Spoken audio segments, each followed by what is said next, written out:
Hello student. बच्चों, मैंने आपको राष्ट्र यूरोपीय संघ के बारे में मैंने आपको बताया। विभिन्न राष्ट्रों का जो संगठन था उसके बारे में मैंने आपको अभी तक बताया। आज का जो हमारा टॉपिक है, जैसा कि मैंने बोर्ड के ऊपर लिख रखा है कि दक्षिण पूर्वी एशियाई राष्ट्रों का संगठन, यानी कि हम आसियान के बारे में पढ़ेंगे। आसियान राष्ट्रों का जो संगठन है उसके बारे में हम पढ़ेंगे। बच्चों, जो मैंने आपको यूरोपीय संघ के बारे में बताया वो अपने जिन्होंने नहीं देखा है वो पिछली वीडियो के अंदर देख ली। इस चैप्टर को प्रारंभ होने से पहले मैंने वो सारी चीज़ें आपको बताई थी। आज हम आसियान के बारे में पढ़ेंगे, तो इस आसियान के बारे में आपको बताते हैं। देखो बच्चों, दुनिया के नक्शे पर यदि हम एक नज़र डालें तो उसमें हमें पता चलता है कि दूसरे विश्व युद्ध से पहले और उसके दौरान, यानी कि दूसरे विश्व युद्ध से पहले, यानी कि 1939 से पहले और उसके दौरान, यानी कि 1939 टू 1945, इस समय के दौरान विश्व के अंदर, यानी कि बहुत सारे जो कंट्री थे वो आपस में तनावपूर्ण स्थिति के अंदर गुजर रहे थे। और इसी दौरान एशिया का ये एक बड़ा हिस्सा यूरोपीय तथा जापानी उपनिवेशों का शिकार हुआ करता था। जैसे कि इंडिया है, जैसे हमारा पड़ोसी मुल्क है म्यांमार है, बर्मा जिसको पहले कहते थे, श्रीलंका है, बांग्लादेश है, पाकिस्तान है, एटसेट्रा इत्यादि। तो ये क्या होते थे, यानी कि जो यूरोप के कंट्री थे या जापान के अधीन होते थे, यानी कि गुलाम थे। तो बच्चों स्वीकारते थे और भारी राजनीतिक तथा आर्थिक कीमत इन्हें चुकानी पड़ी। युद्ध समाप्त होने के से इसे राष्ट्र निर्माण तथा आर्थिक पिछड़ेपन व गरीबी जैसे समस्याओं का भी इनको सामना करना पड़ा। यानी कि ये सारी समस्या, जैसे मान लीजिए 1939 के अंदर जैसे युद्ध समाप्त हुआ ना, 1945 में जैसे युद्ध समाप्त हुआ, तो 45 में युद्ध समाप्त होने के बाद इन देशों के ऊपर आर्थिक निवेश था ना, जो एक कमज़ोर कंट्री थे, इनके पास आर्थिक जो निवेश था वो और ज़्यादा क्या हो गया, और ज़्यादा बढ़ गया। और उसके कारण क्या हुआ कि बच्चों ये देश और पिछड़ेपन की तरफ धकेल दिए गए। यानी कि कुछ तो पिछड़े थे और पिछले और इनको बैकफुट के ऊपर लाकर छोड़ दिया, यानी कि इनकी पिछड़े कंट्री और बनते चले गए। इसी दौरान बच्चों आर्थिक पिछड़ेपन का इनके सामने पड़ा। इसी दौरान शीत युद्ध का दौर प्रारंभ हो गया। शीत युद्ध का दौर कब हुआ?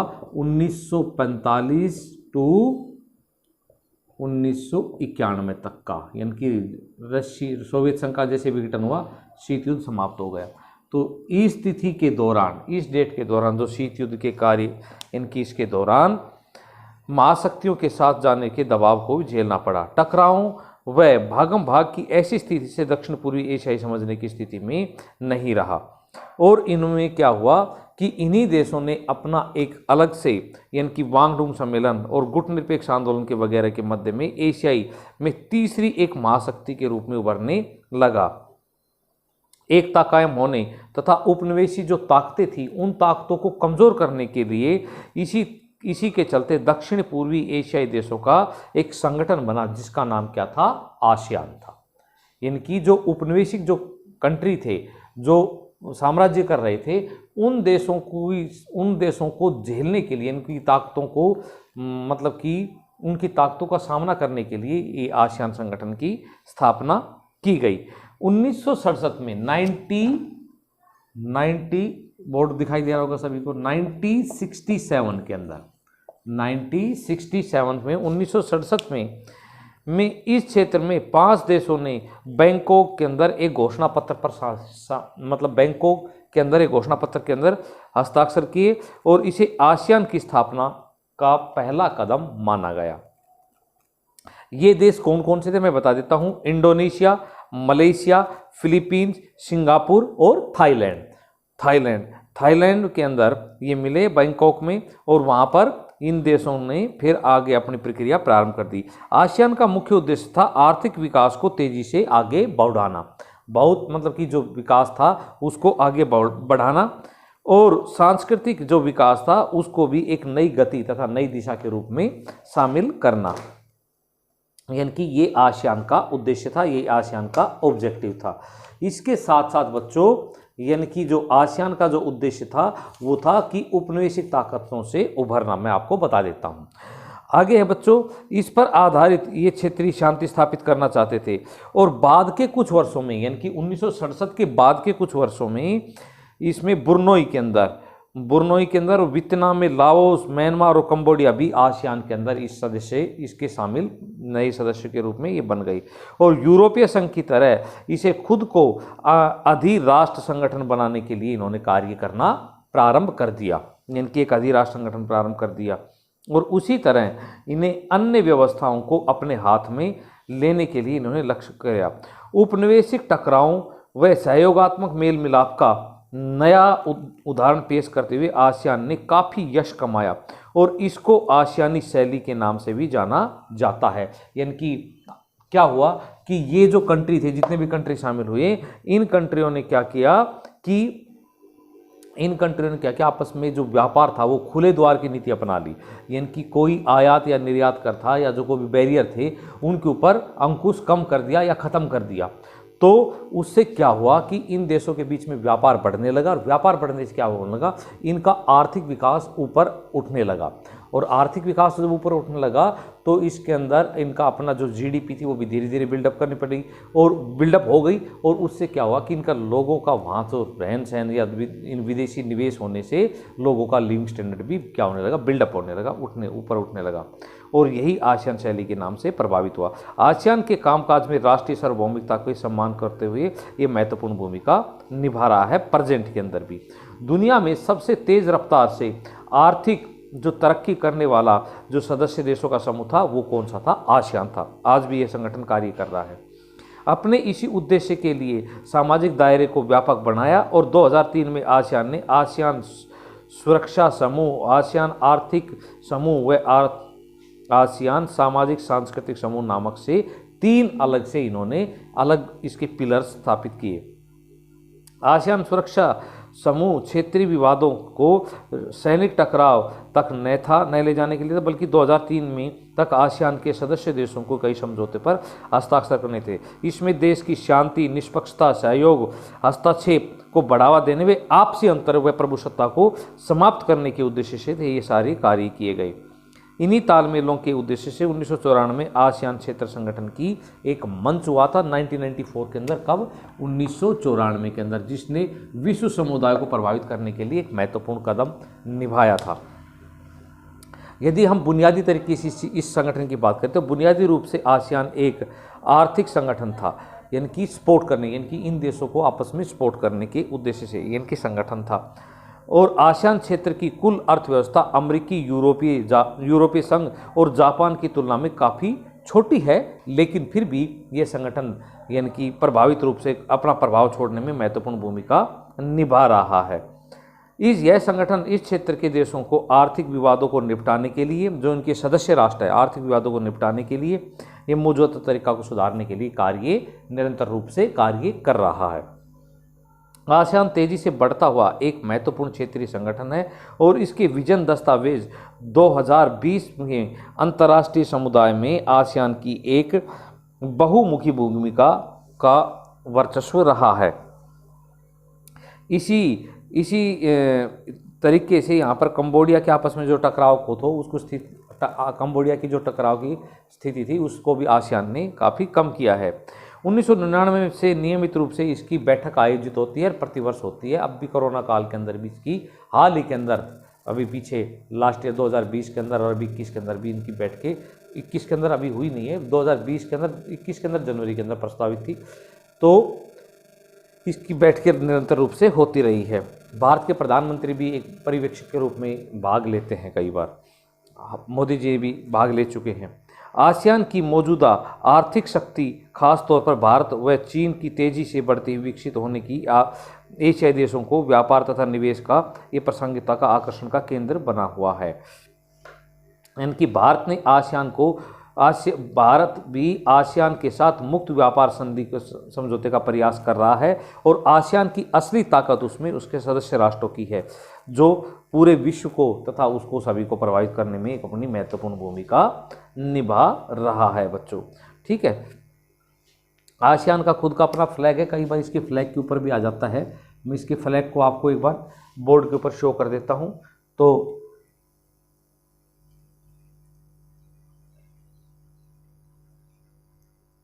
बोर्ड पे मैं आपको थोड़ा सा इसका फ्लैग, किताबों में आप अच्छी तरह से देख सकते हो, ये आसियान का फ्लैग है। मैं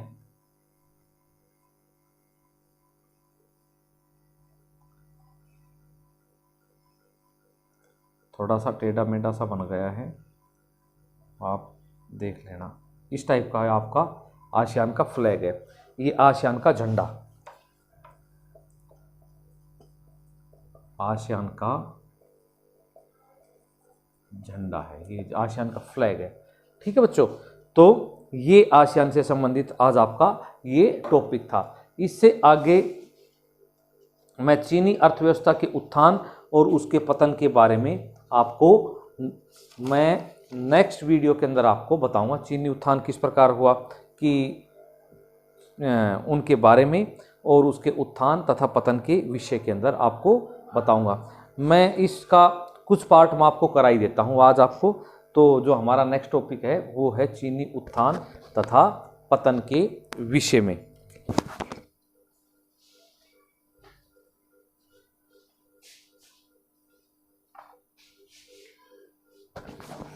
चलिए हम चीनी उत्थान तथा पतन के विषय के अंदर हम बातचीत करते हैं, उसके बारे में आपको बताता हूँ। ये आसियान का था, आप किताबों के अंदर भी आप देख सकते हो इस टॉपिक को अच्छी तरह से, इसका मूल्यांकन कर सकते हो अच्छी तरह से उसमें किताबों में भी। और चीनी अर्थव्यवस्था के बारे में आपको मैं बता रहा हूँ। फिर इस चैप्टर की एक वीडियो और बनेगी, उसके अंदर आपका ये कंप्लीट चैप्टर हो जाएगा। चीनी अर्थव्यवस्था का उत्थान मतलब कि उदय किस प्रकार से हुआ चीनी, क्योंकि 1990 से पहले चीन की जो अर्थव्यवस्था थी वो बिल्कुल शून्य थी, लेकिन 1990 के 1990 के बाद चीनी अर्थव्यवस्था किस प्रकार से मजबूत हुई उसके बारे में आपको थोड़ा सा बता देता हूँ। इसके बारे में और आपको नेक्स्ट जो डिटेल मंगलवार को वीडियो आएगी उसके अंदर आपको अच्छी तरह से पूरा चैप्टर कंप्लीट हो जाएगा।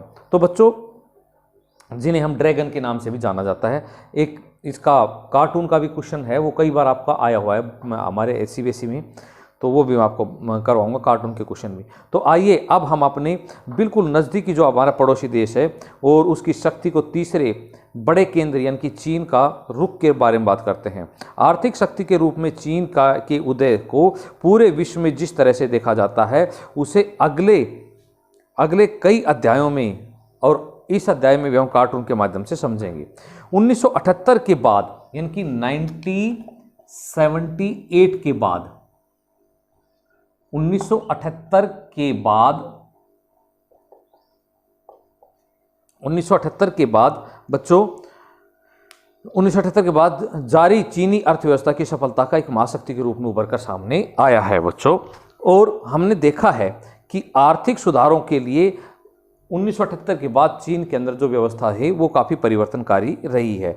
चीन में सबसे ज़्यादा तेज़ी से आर्थिक वृद्धि वर्तमान में यदि हम विश्व की बात करते हैं तो सबसे तेज़ तरीके से चाइना वृद्धि कर रहा है और इसी रफ्तार से चलते रहे तो 2040 तक वह विश्व की नंबर 1 यानी कि अमेरिका को पीछे छोड़ते हुए विश्व की नंबर 1 ताकत बनकर, आर्थिक शक्ति बनकर उभर कर सामने आएगा।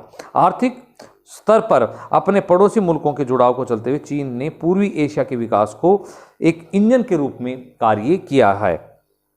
यही कारण है कि इसका आर्थिक तथा राजनीतिक प्रभाव धीरे धीरे एशिया में नहीं बल्कि पूरे विश्व के अंदर पड़ता जा रहा है, यानी कि पूरे विश्व के अंदर इसका प्रभाव ज़्यादा हो रहा है।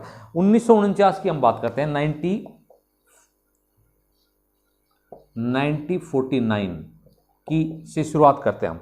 1949 में 1949 में माओ के नेतृत्व में हुई साम्यवादी क्रांति यानी कि जो चीनी क्रांति के नाम से जाना जाता है, साम्यवादी क्रांति जी मार्क्सवादी क्रांति को कई नामों से जाना जाता है। चीनी क्रांति के बाद चीनी जनवादी गणराज्य स्थापना के समय यहाँ को आर्थिक सोवियत मॉडल के रूप में इन्होंने विकसित किया और पिछड़ी साम्यवादी चीनी जो अर्थव्यवस्था थी वो दुनिया से अपने आप में रिश्ते तोड़कर एक नई व्यवस्था या नए संसाधन के रूप में सामने आई।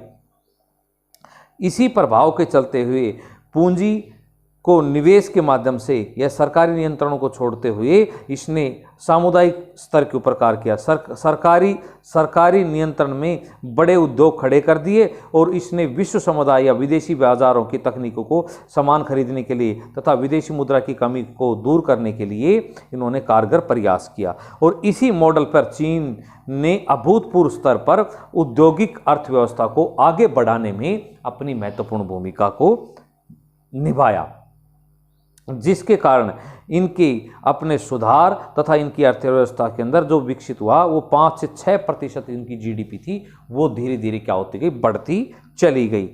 और इसके साथ साथ इन्होंने खेती की पैदावार तथा औद्योगिक क्षेत्र के अंदर विश्व स्तर पर अपनी महत्वपूर्ण भूमिका को उजागर किया। चीनी नेतृत्व में 1979 के अंदर इन्होंने क्या किया, 1978 की बात करते हैं, 1979 के अंदर चीनी नेतृत्व ने 1979 के दशक में कुछ बड़े नीतिगत निर्णय लिए। क्या लिए कि चीन ने अमेरिका से संबंध बनाकर अपने राजनीतिक तथा आर्थिक एकांत को खत्म किया। और उसके साथ साथ 1973 के अंदर 1973 के अंदर प्रधानमंत्री चाउ एन लाई ने कृषि तथा उद्योग, सेना तथा विज्ञान तकनीकी के क्षेत्र में आधुनिकीकरण के प्रस्ताव रखा। और 1978 में इसने तकनीकी नेता दंग शाओचोंग ने चीन में आर्थिक सुधारों को वह खुले द्वार की नीति, खुले द्वार की यानी कि कोई भी विदेशी निवेश आकर वहाँ पर उनके चीन के अंदर निवेश करे, और खुले द्वार की नीति को इन्होंने जन्म दिया। और उसके कारण क्या हुआ कि जो इनकी व्यवस्था थी, इनकी जो आर्थिक व्यवस्था थी वो क्या हो गई, धीरे धीरे बिल्डअप हो गई, बहुत अधिक मजबूत होगी। बाजारों को सुधारने के लिए इन्होंने आर्थिक तकनीकी को अपनाया, और जो चीन ने जो इस तकनीकों को अपनाया उसे चीनी एक नई औद्योगिक क्रांति के रूप में विकसित हुआ। 1982 में खेती के निजीकरण किया गया और इसके बाद 1998 में उद्योगों में सुधार तथा व्यापार संबंधों में सुधार करके इन्होंने विश्व परिवेश के अंदर अपने आप को एक महाशक्ति के रूप में उजागर किया। नई आर्थिक नीतियों के कारण चीन की अर्थव्यवस्था की बढ़ती तथा उभरने के कारण इन्होंने निजी तथा सार्वजनिक उद्योगों पर भी अंकुश लगाने के लिए कार्य प्रारंभ कर दिया। और यही कारण था कि इन्होंने अपने स्पेशल इकोनॉमिक प्रोग्राम के अंदर इस चीज़ को शामिल कर लिया। तो बच्चों, ये चीनी जो अर्थव्यवस्था थी उसके बारे में मैंने आपको कुछ बताया कि 1978 के बाद इनकी किस प्रकार से इन्होंने अपने आप को बिल्डअप किया और किस प्रकार से अपने आप को एक मजबूत तथा शाश्वत कंट्री के रूप में अपने आप को उजागर किया। आज ये मैंने तो आपको 2 टॉपिक कराए हैं, आप बुक्स के माध्यम से दोनों टॉपिक पढ़ेंगे। ठीक है बच्चों, थैंक यू वेरी मच।